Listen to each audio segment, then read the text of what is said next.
Le 27 octobre 1922, après un grand rassemblement à Naples, les chemises noires, les miliciens du parti fasciste de Benito Mussolini, menacent de marcher sur Rome pour s'emparer du pouvoir.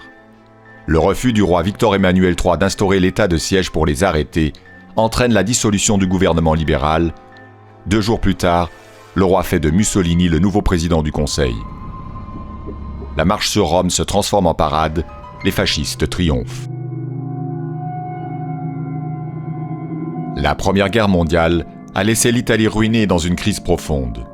En réponse aux troubles sociaux et à la menace révolutionnaire, l'ancien journaliste Mussolini crée en 1919 les faisceaux de combat, des corps francs de vétérans et déçus de la guerre pour exalter le sentiment national et faire le coup de poing contre les syndicats et les mouvements ouvriers.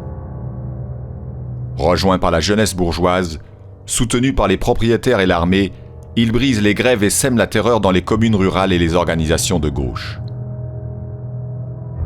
2 ans plus tard, Mussolini rassemble les faisceaux dans le Parti national fasciste, mais n'obtient pas les succès électoraux escomptés en dépit de l'essor de son mouvement. Face à un gouvernement faible, jouant de la menace d'un coup de force de ses troupes, il se pose alors en homme du recours.